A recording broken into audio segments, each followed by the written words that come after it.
all geek to me! Hello, welcome to episode 14 of the It's All Geek to Me podcast. It is now time for, you know it, the Geek News.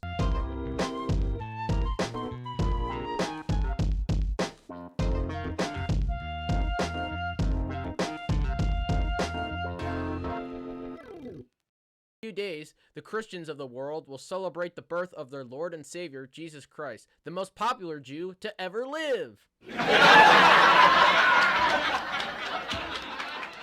This week, Oprah Winfrey has admitted that she has used medications for weight loss that are not designed for weight loss. Hey Oprah, the meds aren't working, fat girl. Tiger Woods this week was seen caddying for his son. The strange thing was they were dressed in the same exact clothes. I haven't seen someone want a clone this bad since Dr. Evil and Mini-Me.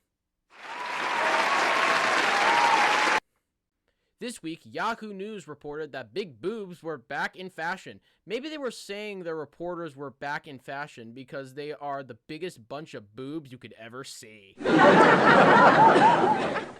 Alright, that's the Geek.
Hello, welcome to It's All Geek to Me. Today we are joined by two honorary guests. Today, would you two like to introduce yourselves? Hi, I am Johnny Soompas. I build BattleBots. I've been building BattleBots for 4 years now, and I've been watching the show since I was a kid. Nice. My name is Mitchell Sullivan. I'm one of Johnny's team members, and I've been doing combat robotics or BattleBots for about a year or so. And I've been watching the show since I think I was in 3rd grade. It's around 7 years. Nice. That's very cool. So you guys have built this bot named Afterimage. I've heard of it, yeah. Correct? Yeah. There it is. Built is a strong word. But building. Alright. And I've got some questions about Afterimage, the team, the NHRL, and just some robotic questions in general. Yeah. Alright, so the first question is, do you have a favorite bot that you designed that helped you design the bot? Or liked. So it could be Afterimage, or it could have been one of your bots, just on its own. Yeah, I'd say for Afterimage there are some pretty obvious design choices in the robot. Yeah. There's a robot called Nightmare that is definitely a big inspiration to the design of Afterimage, because it's another kind of robot where you almost have a tripod and a big massive blade like that one in the middle, so you get a huge diameter blade. Right. And yeah, for Afterimage there's another robot called Ominous, which uses special wheels called Omni wheels in a triangle shape to allow it to move in kind of any direction, omnidirectional movement. So I'd say those two robots are probably the big inspirations for Afterimage. Yeah. That's awesome. Let's see. how did you guys build the team? Because I know you guys were independent, like you guys like met up and all that, but how did you guys like build the team for After Image? So, essentially what happened is, so we're part of Team After Image, but we're also part of a group called Team Stamina. It's kind of originally what it was is it was just a group of nerds who met online. Well, a couple of them knew each other in person. Most of them met online, and we built robots and had fun mostly at NHRL, but other events around the U.S. And one day, Johnny messaged us with a picture of this massive vertical spinner robot, and says, "By the way, guys, you guys are building this thing," and we're like, "Okay." And that's pretty much what happened. All right. That's very cool. I liked how you showed that. Oh, you can see like the weapon, Johnny, like behind you, like on the left. That's very cool as well. Yeah, that's for the old one. It was a little too heavy. Remind us again how heavy it was. That's all right. It could have been in weight, but we would have had to basically go away from steel and go to aluminum, and you don't want thin aluminum in a robot that big. So you're like, screw it. We're just gonna make it smaller and more compact. Nice. This is an interesting. How did you come up with After Image's name? Okay. So I may or may not be a big fan of the band Rush. Yeah, I know that band. Well, there we go. So yeah, After Image is kind of an obscure song of theirs from the 80s. It's not even like one of my favorite songs, but the name is really cool and it kind of sticks with you. It's hard to forget. And it kind of brings some really cool like merch ideas because you can have like, after images of the robot. Little like mysterious, not just like Jeff Killer. So yeah, it kind of just like happened. Yeah. I'll also point out. Yeah, I like the. I didn't even notice that, but that's like a great design for the jerseys that you guys are wearing. Yeah, thanks. I have a guy that I know does some really cool artwork, and he does like comic books. He's a really, really cool guy, but he had this idea of like, it's called After Image. Why don't you give it like that, effect of After Images? So definitely more merch ideas to come from that. Nice. I'll also point out that though After Image is the official name, through various team deliberations, there have been some other nicknames for the machine. There's been After and I think various like spammed letters for like file names, and I think my favorite would be, I believe it's what the CAD's called right now, which is Waste of Money. Yep. That is what the CAD file of the robot's called. Like Waste of Money V4 or something. That's good. But yeah, After Image, that's a great name, and I like the origin behind it. Yeah, thanks. I've got a good question for you. For the show, what does it take to get onto BattleBots? What does it take? It's a lot different if you're competing in BattleBots than if you're competing at like a smaller competition.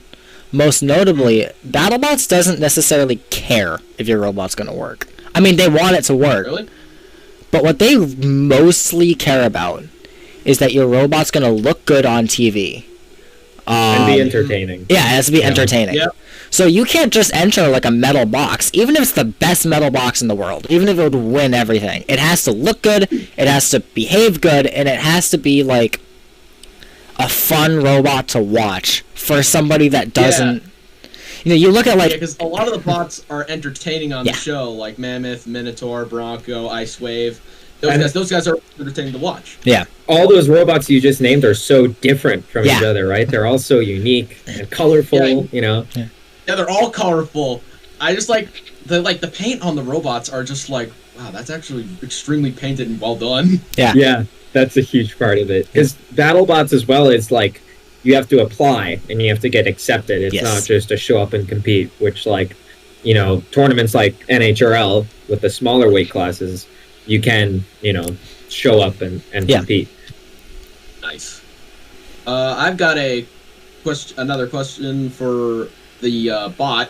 What setup do you have for controlling the bot? So is there like a kind of like a line of succession who like gets to choose to work the bot, like its controls? So like for the smaller robots, like the 3-pound robots, what you'll see is normally one person controlling the entire robot. So for example, I'll be driving. This is just like an RC car controller. And you drive, and then I have my weapon on a dial. So at the start of the fight, I just set the weapon speed and then go drive. But for the bigger robots like Afterimage, what you'll see typically is at least 2 drivers, where you'll have someone actually driving the robot and someone operating the weapon. So that on the show. Yeah, you'll see that a lot. So Afterimage is probably going to have 3 drivers. 3 drivers? Yeah, someone driving it, which will probably be me, actually driving the thing. Someone controlling the blade, and Afterimage has these big wings that self-right it if it gets flipped over. So we'll have probably another person on that. Like get itself back up like Bronco would. Exactly. Just a lot slower, kind of articulating. But yeah, with the bigger bots, usually you'll see multiple people driving or controlling the thing. Yeah, at least 3. In fact, yeah, possibly more. Depends on what we decide to set up. If we might have like some completely aesthetic things that are set for driving. Yeah.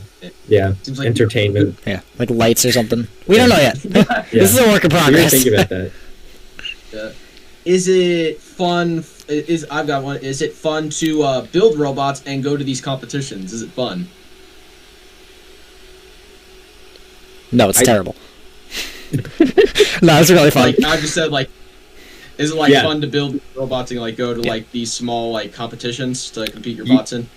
You'd be so shocked at how fun it is to see like 6 months of blood, sweat, and tears explode and catch on fire in front of your eyes in like a second. It's really fun. A big part of the tournaments are social things as well. Yeah.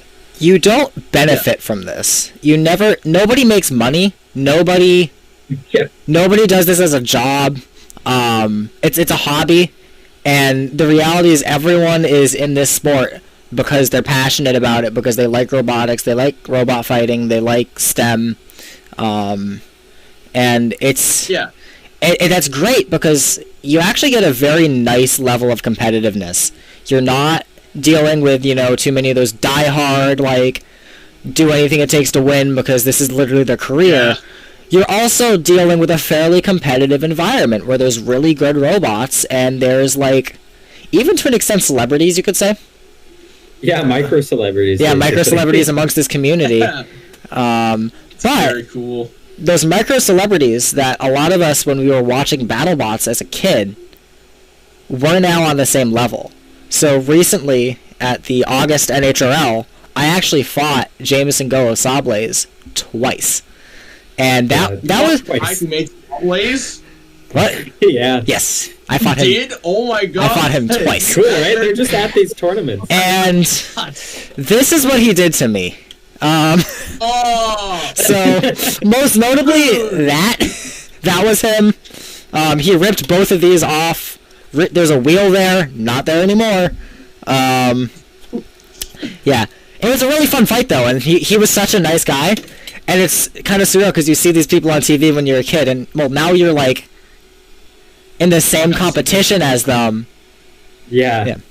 The very first time you see, like, Jameson Go or, like, Ray Billings, you're completely starstruck. Yeah. But once you, like, after, like, I'd say, like, a couple hours, you realize they're just, like, really nice, normal people. Like, they're all just, like, we're all human here, you know? We're all here to, like, have fun. Yeah. Ray Billings is one of the nicest people I've ever met. Cool. Yeah, Ray's a really, really good guy. Yeah, it's awesome. All right. I've got another one. What is it like to get your robot recognized in the world? Like, how do you get like sponsors to support the bot? So, like you said, like you're trying to get your bot in. What's it like to do that? I mean, Mitchell is kind of like our sponsorship inquiry guy. So it's a really awkward process because you'll see on our shirts we have the word Trampa here, Send Cut Send, RECR, Max Amps. Thank you to all those guys. Total plug. So it's a really awkward process because for most of these guys, we have to email them and say, "Hey, give us money or give us free stuff." And can we get a discount? Can we get a discount or can we get free stuff or can we? And that's kind of my job. That's what I've been doing. Though Johnny's been probably doing more than I have. Yeah, well, I started and then I was like, "Hey, Mitchell, you're pretty good at this actually." But what you have to do, we have a portfolio with all the stuff we do in the smaller class, all the cool stuff about the robot, and all that they would benefit from sponsoring our robot. So that's very cool. Love that like how you said what you said you had to send emails and you were like, please give me some money. It's like, we're like, yeah, we're an international team of teenagers. We're going on a TV show. From a small island in the Bahamas. Can we please have money? Yeah. That's good. That's good. And they were on board with it. They thought it was a good idea. Some of them. Yeah, not all of them. A lot of these companies already sponsor BattleBots, so they know the deal. So they're like, hey, we actually have this set up where they're like, hey, we can give you 15%, right here. Which is super super cool. Yeah. But as well, to the getting recognized part, I guess, I would say that just comes through the more competitions you go to, the more you don't go to these to become well known or social climb, but it's just kind of, it helps if you go to a lot of competitions and you have a lot of success, then you will be more well known, and that means sponsors may be more interested if they're like, hey, this robot's winning a lot and everyone knows it, we want our company on this robot, so people are like, hey, let me check that out. Kind of like how in the Hunger Games lore they're like, oh, this person's doing well, let's give them some supporters. I think a lot about It's kind of weird that I compared Hunger Games to. It's similar. We basically got robot Hunger Games going on. I mean, what I like to think about, if you remember the robot Rusty, the BattleBot Rusty. So they went into their rookies. Like a Star Wars droid. Yes. No offense. It went into their rookie. It kind of looks like a Star Wars droid. It went into their rookie season, right? And they had no sponsors. It was completely funded by this one guy. Everyone loved it. The next season, I believe, I could be wrong, don't quote me on this, I believe they had 33 sponsors the next season. Because they saw how successful Rusty was on TV. And then, I'm actually going to fact check this right now. No, I'm not. However, they did have a crazy amount of sponsors the next season. And I remember just being like, wow. People love this robot. That's not because Rusty won anything. It's because people like watching it. It's got a personality. Dave, the guy who built it, he's awesome. Yeah. It's just, fan favorite. Yeah. Awesome. Let's see if I got another one. Has your bot has it fought any bots, or has it been used yet for a test drive? Have you guys gone through the test, testing out the weapon? With afterimage? No. Definitely not with afterimage. That's okay. We're getting to that. That's alright. That's alright. But just has the designing been fun? Is it fun to be like, wow, I'm actually gonna try to see if I can get this spot on a show? We spent a week together in New York building it, and that was so fun. I think it's awesome. Yeah. Yeah, we did. Yeah. We all. Yeah. We all met up in upstate New York. Yeah. And lived with each other for a week, which was very, very exciting, to say the least. Smelly. 10 teenagers in a house with more than 10 killer death robots. Yeah. For a week. Wow. Very, very fun. Super, super fun. So we basically assembled most of it there. Nice. Very cool. Let's see here. What kind of bot is it? Like, is it a heavy bot? Is it like kind of like what kind of like class is it? Heavyweight, 250 pounds. That's what BattleBots fights at. Nice. 250 pounds is a lot. It's we couldn't bring it inside because it was so heavy, so we ended up building it in a tent. Yeah, and it was raining. It was raining. If you look at the pictures that we posted of the robot, you'll notice some orange spots throughout. I may or may not have forgotten to close the tent, and it may or may not have rusted a little bit. Would you like? That's my bad. It's only what, $1,000 blade, right, Johnny? That's it in the tent. That's it in the tent. Blankets all over it. Hilarious. That's funny. This is an interesting one. What is something about robot fighting that the casual fan wouldn't know? Okay, I will say this on BattleBots. You think everyone is you beat my robot. Something that the casual fan definitely. I wish they knew, because TV it doesn't come through on TV. Is that everyone is basically best friends in the sport? Like, it's so chill. Just the fact that I'd say at least every tournament that your opponent, maybe they're like, hey, I broke this motor. You're probably going to win this fight. And you'll end up being like, hey, I have one. Let me give you this motor before our fight. And then you end up exploding your own motor in their robot. I mean, it's people crawl over each other to help each other. It's a really, really friendly competition.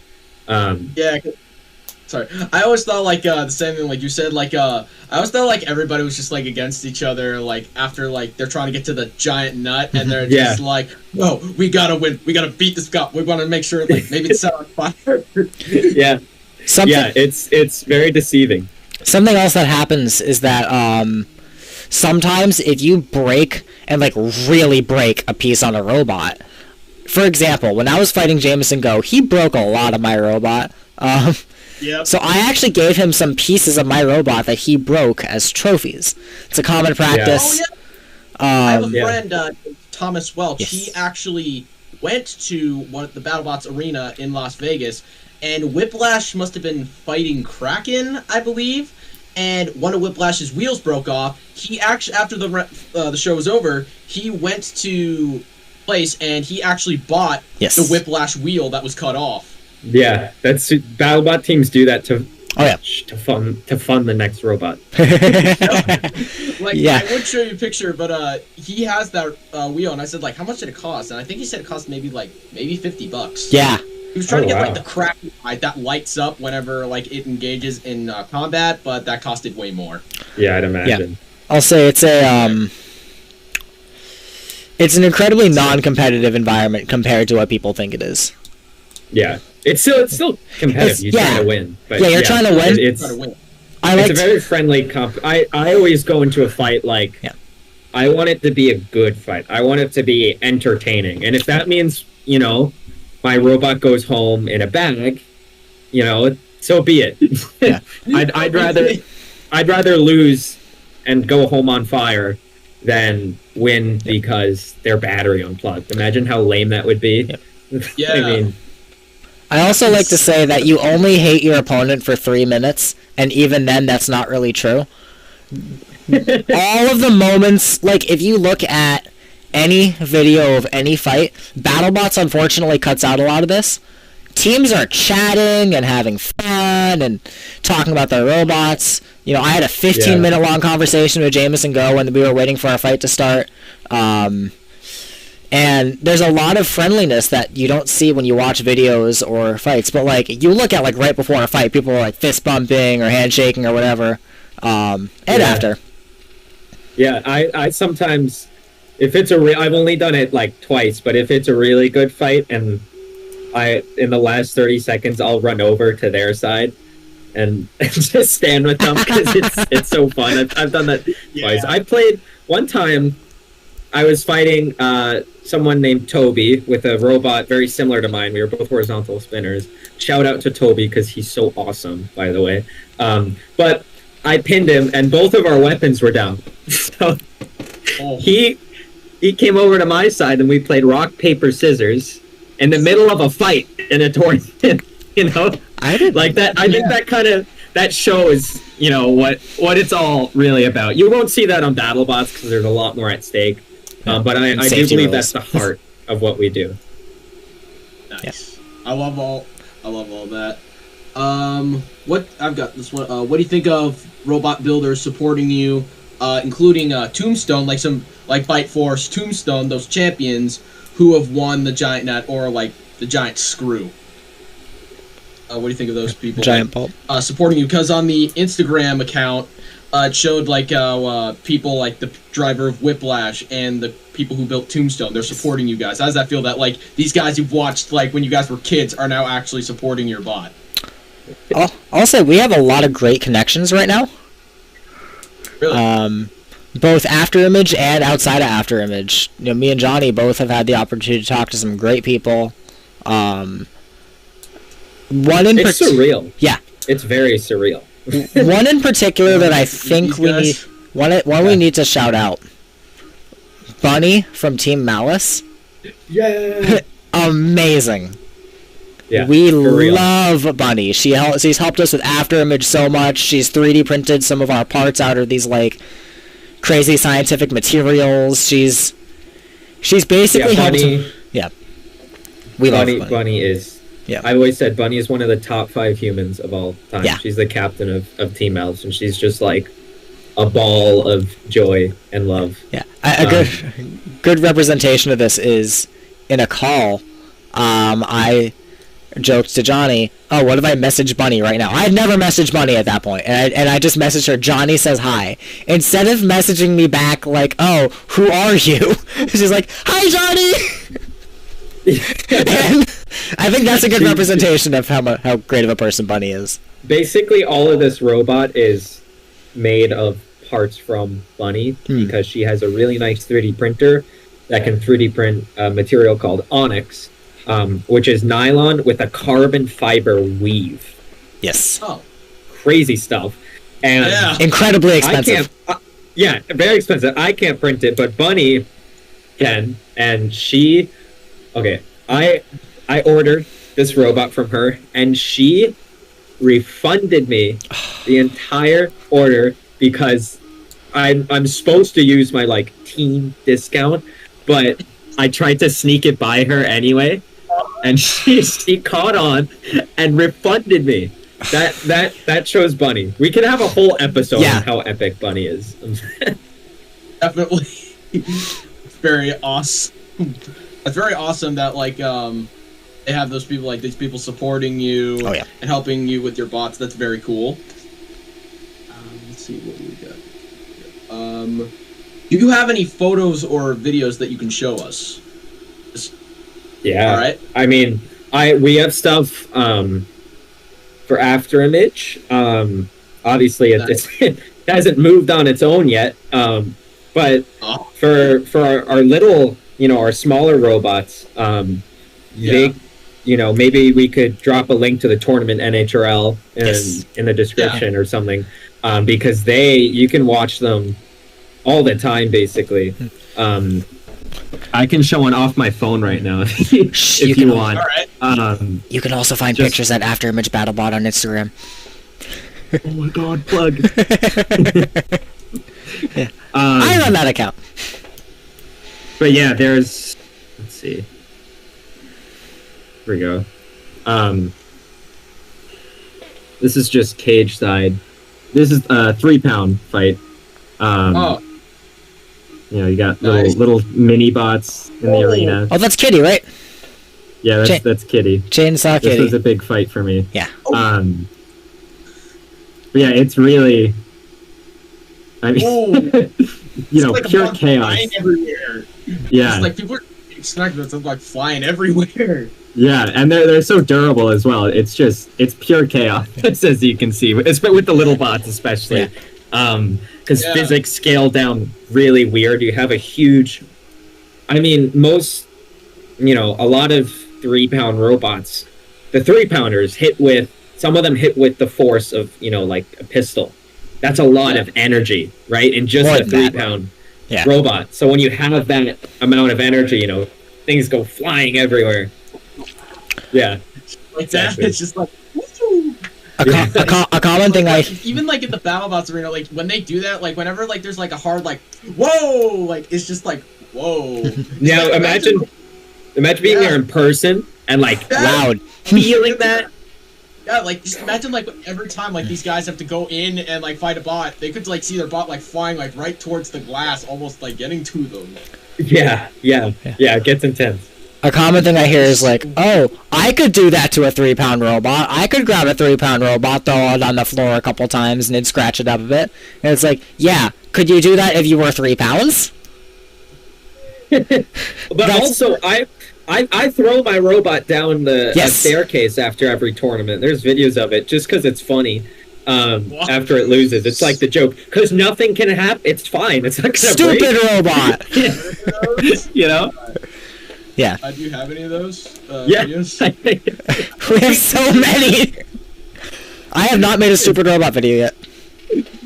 Yeah, we have a joke called Dumb Robot. Oh, Dumb Robot. And we basically just say Dumb Robot and we like throw it somewhere. Obviously, we do it in a safe manner because you don't want to drop a robot on someone. So what I do is I have my friend go at the bottom of the staircase and basically guard the door. Make sure I'm not about to drop a robot on anyone, because that'd be really irresponsible.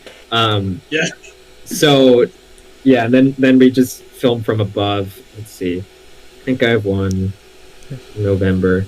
We should do that after it. Drop after him. It's down the staircase. I mean, we almost did that with the elevator. There. I heard. All right. Oh no! Dumb robot. Doesn't care. It's all right. How many staircase droppings can one Spartan take? I think a lot. I'd be confident dropping it off. I'd say like 4 stories before I get nervous about stuff breaking. Yeah. Because it's in case like you have like a very expensive robot, you don't want it to break, so just like go up a specific source like you think that it can handle it, Yeah, I would never just like throw it down because it's still money in the robot, but after your robot just got eliminated, dropping it down a 2-story staircase, that's not gonna hurt it, is just for comedic effect, especially after you've just fought someone that hits with the like power of dropping it down 10 staircases or something like that. Yeah, it's basically like you put it in an arena where it got shot 53 times. Yeah. It's gonna be fine down the staircase. It's gonna be fine. It's not gonna be a big deal. It's all good. Staircase, no problem. It's all good. We're fine. Oh my god, that's hilarious. That you guys do. That's funny. That's funny. Like after the fight, you're just like, yeah, I don't care. It'll be fine. Gone. Throw it in the garbage. Lars almost put me in the garbage at an event. That is hilarious. Go back to the NHRL. What's it like being in the NHRL? Heaven. Is it like making a bot? What? Heaven. Mitchell just put it perfectly. Heaven. It's so cool. Heaven. NHRL is quite literally my happy place. Yeah, mine too. 100,000,000%. During an event, I'll find myself walking around and I'll catch myself with just this big goofy smile. Like legitimately, everyone there is amazing. There's so much fun. So there's no way to describe it. And it's so. And what's so cool is that anyone can do it whenever they want. I mean, hell, they have kits. You can buy a kit of a 3-pound robot and just go compete like that. And just like that, you're part of a big community. Or you do it the ballsy way like Mitchell and just wing it, which I respect so much, and build that and compete and learn a lot. Actually, no, I did not build this. This was Carter and Sawyer. This is the Does that newer robot one. have a name? Flying Purple People Eater. Nice. Yeah. This one. Great name. This one here. Is robot. Yeah, very functional. This is Yakety Yak. Wedge on the front. Yak. Wedge on the front, courtesy of Peter Garnache. Yakety Yak. Amazing. Go back. Best robot on the planet. That's. It doesn't work yet. What are your robot names for when you fought with your bots?